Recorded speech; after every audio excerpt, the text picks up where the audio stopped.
Move on, because there is this scathing article about you in the Atlantic magazine. The Atlantic magazine director is alleging that you have a drinking problem, that it is getting in the way of your work running the FBI. What is your response this morning to this article? Look, Maria, you and I have been at this together for a long time, whether I was leading the investigation on Russiagate back in the House or my time in the Trump admin 1 and now. And the results, I say, speak for themselves. If the fake news mafia isn't hitting you personally with baseless information in Washington, D.C., then you're not doing your job. And it's louder than ever because this FBI, under President Trump's brilliant leadership and backing the blue and backing law enforcement, this FBI has the most prolific year in crime reduction in the United States. That was his answer. The FBI director was asked directly, on camera, about a report alleging a drinking problem serious enough that his own security detail considered breaking down his door because he was non-responsive. And his answer was, look at the crime numbers. Not a denial of the specific allegations. Not an explanation of where he was on those nights. Not a single word addressing the substance of what The Atlantic reported. Just, crime is down. Trump is brilliant. And if the fake news is coming after you, you're doing your job. This interview was supposed to be a crisis management operation, a friendly Fox host, a safe audience, softball questions designed to let Patel get his version of the story out. And it is already going sideways. Months. So if I'm not doing my job, if I'm not working, then how is it that the FBI delivered the safest America under President Trump's leadership in the history of our country? And so, you know what? They can beat their drums and stand next to toxic waste all they want, but that doesn't make it toxic waste. And Maria, I'm happy to announce on your show that we are not going to take this laying down. You want to attack my character? Come at me. Bring it on. I'll see you in court. So you're going to sue them? Absolutely. It's coming tomorrow. Tomorrow you will be dropping a lawsuit against the Atlantic magazine. Yes, I will, for defamation. And because you know what, Maria? We have to fight back against the fake news. It's one of the many things that President Trump is so successful at in leading out on, because no one is attacked as baselessly as he is and as much as he is. And our leaders that get attacked under his brilliant leadership must do the same. And I won't tolerate their attacks on me, because they are indirect attacks on the men and women of the FBI that we've cleaned up. And this historic, prolific year of crime reduction across the board is something that all Americans should be. And I know they're proud of it because I travel across the country and they say our communities are safer. See you in court tomorrow.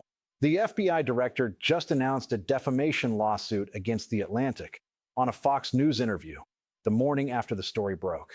Not through a legal filing, not through a prepared statement from his legal team. On live television with Maria Bartiromo. And here is what makes that announcement more alarming than impressive. The Atlantic's report was based on more than 24 sources. Defamation lawsuits against major publications with that level of sourcing in the United States, under robust First Amendment protections, are extraordinarily difficult to win. Donald Trump recently sued the Wall Street Journal. A judge flatly dismissed it, said, if you have actual evidence, you are welcome to resubmit. And Fox News itself paid $787 million in the Dominion settlement for knowingly amplifying false claims about elections. And Patel is now announcing a defamation lawsuit on the same network about a story he still has not addressed. On the substance. Well, let me ask you about the mission, because every time I see President Trump, he says this repeatedly, that the election was rigged in 2020. I mean, he says it all the time. We all know that. And it's almost getting lost because he says it so much. You've been at the FBI now 14 months. Have you done anything about that? And do you have anything to tell us about that? Absolutely, Maria. Look, I've been with the president nearly since day one on this. As I told you earlier, I was the one that led the effort with folks like Trey Gowdy, Johnny Ratcliffe, and Devin Nunes to expose the corruption that tried to thwart President Trump's first presidential election run. And we saw the FISA abuses there. And I lived through it, and the media came at me then, too. That just shows you that when you're over the target, you keep pummeling the target because the media is going to try and pummel you. We are not going to take this and have not taken this laying down. We did already indict former Director Comey, and that's going through the judicial process. But we also, at this FBI, even though we uncovered what we uncovered back in the House Intel days, I had to come in here and find rooms that they hid from the world. I had to come in here and find access on our computer systems in restricted and prohibited case files that they purposely put in places for no one to see and find. We have found all this information. We are working with our Department of Justice partners, and I am never going to let this go, because they not only have personally attacked the presidency of the United States and President Trump, but they tried to thwart our elections and rig the entire system. And that is not something that is going to stop on. That is not something I'm going to allow on my watch. But you just have to remember, they built this disease temple over 20 and 30 years. We've got all the evidence. I can announce on your show that we've got all the information we need. We're working with our prosecutors at the Department of Justice and their Attorney General Todd Blanche, and we are going to be making arrests, and it's coming, and I promise you, it's coming soon. Well, it's coming. It's coming soon. I promise you. Arrests related to the 2020 election. Promised on Fox News by the director of the FBI, who came on this morning to manage a crisis about allegations of a drinking problem, and is now making sweeping promises about criminal prosecutions of the president's political opponents. Here is the full breakdown of what is actually happening, why this interview made things worse instead of better, and what the pattern of desperate promises tells you about where Kash Patel actually stands right now. Start with the source, because the context of what Patel was brought on Fox to address matters enormously. The Atlantic published a profile of Kash Patel that drew on more than 24 sources. The allegations were specific: inexplicable absences, concerns about alcohol use, moments serious enough that the FBI security detail reportedly considered breaching the door to his residence because he was non-responsive. These are not vague, unnamed concerns from political opponents.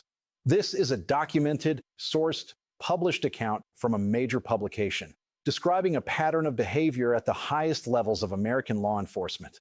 And Patel's response to those specific allegations, on a friendly network with a sympathetic host in a format designed to give him maximum control, was to talk about crime statistics and call it fake news. That is not a denial. That is an evasion. And the people watching, including the person whose approval Patel most needs to keep, noticed. Now the defamation claim, because the announcement itself tells you more than the words it contained. Defamation lawsuits against established publications are not announced on morning television the day after a story runs. They are filed. They are prepared. They are submitted to courts with supporting evidence that the publication knowingly published false information with actual malice. That process takes time. It requires legal analysis. It requires the existence of specific, provably false claims that cause documented harm. Announcing a lawsuit on live television before it has been filed is not the behavior of someone with a strong legal case. It is the behavior of someone who needs to say something that sounds aggressive because the actual allegations are too specific to deny directly. And the track record of similar announcements from this administration is not encouraging. Trump sued the Wall Street Journal. Dismissed. Multiple attempts to prosecute political opponents have resulted in grand juries rejecting the efforts, judges throwing cases out, and public embarrassments that reinforce the perception of legal overreach over legal merit. And Patel is now adding his name to that list, on the same network that paid $787 million for defamation related to election claims. The irony is not subtle, and the host sitting across from him was part of that settlement. Here's where. The interview became something more significant than a crisis management failure. Maria Bartiromo asked Patel a direct question. The president says the 2020 election was rigged. You have been at the FBI for 14 months. Have you done anything about that? That question is an invitation to either confirm or deny a conspiracy theory that has been conclusively rejected by courts, election officials, the Department of Justice, and independent audits across multiple states. The 2020 election was not stolen. It has been investigated exhaustively. Trump produced no evidence. The courts rejected every legal challenge. And Patel's answer was to promise that arrests are coming, that they have the evidence, that it is in the terabytes, that prosecutions are in process, that Trump speaks truthfully when he says the election was stolen. It's coming. I promise you. That promise is not just legally reckless. It is a trap, because the same trap caught Pam Bondi. Bondi told Fox viewers that the Epstein client list was on her desk. She promised it would be produced. It was not produced. She lost credibility with the MAGA right, and she lost her job. Patel just made the same class of promise about the 2020 election. concrete enough to be heard, vague enough to avoid a specific timeline. But the people who will be tracking whether those arrests materialize, whether those prosecutions actually move forward, whether the terabytes of evidence produce anything that holds up in a court of law, are the same people who tracked Bondi's Epstein promises. And they will be waiting. Here is the detail that reframes the entire interview. This was supposed to be a softball interview, a friendly host, a sympathetic audience, questions designed to let Patel shape the narrative on his own terms. And Bartiromo, despite her reputation as one of Trump's most reliable amplifiers, pushed back, not aggressively, not combatively, but she noticed when Patel filibustered. She called him on it. She said, "You said there at the end that there would be arrests, but you weren't really clear. I asked you about the 2020 election. Be transparent." On a network that paid $787 million for election-related defamation, the host most associated with signal-boosting Trump's election claims, pushed Patel to be more specific. And he still could not do it. He deflected to 2016. He referenced rooms they found 10 years ago. He muddied the timeline. When Bartiromo noticed and pressed again, "I'm sorry, Maria, I misheard," and then another pivot. The interview that was supposed to save his job ended with the host who was supposed to be his ally pushing him for specifics he clearly does not have. That is not a crisis managed. That is a crisis compounded. Where this goes, the pattern here is now identifiable. Patel is doing exactly what Bondi did before she was fired. Make promises, signal loyalty, claim evidence exists, defer the timeline, and hope that the effort, the visible, public, performative effort, is enough to keep the job a little longer. It did not work for Bondi. And that comparison is not incidental. Because when you look closely at what happened to Pam Bondi, the warning signs did not appear all at once. They built gradually.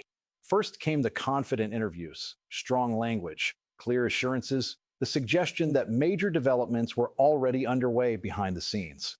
Then came the delays. Deadlines shifted. Language softened. Certainty turned into implication. What was once framed as imminent became conditional. And crucially, the burden of proof never arrived publicly in the way it had been promised. That pattern matters now because Patel's messaging is following the same arc. Not similar, structurally identical.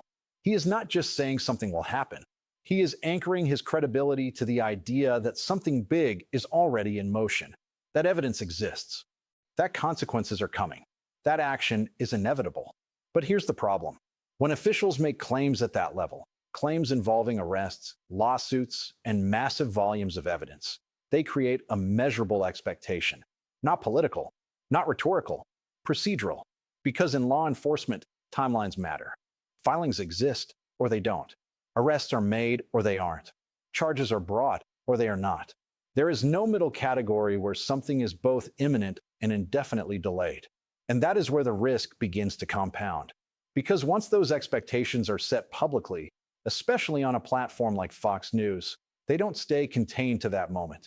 They move outward, into media coverage, into legal scrutiny, into internal evaluation inside the administration itself. And that last piece is often the most important. Because internally, this isn't being judged as messaging. It's being judged as performance, deliverables, follow-through, execution. The same standard that ultimately caught up with Bondi. Not what was said, but what happened next. And right now, Patel has placed himself on that same clock. A very visible one. Every promise has effectively started the timer. The lawsuit, the arrests, the evidence. Each one creates a checkpoint. And if those checkpoints pass without confirmation, without documentation, without action, then the narrative begins to shift. Quickly, from confidence to overstatement. From authority to credibility risk. And in Washington, that shift can be abrupt.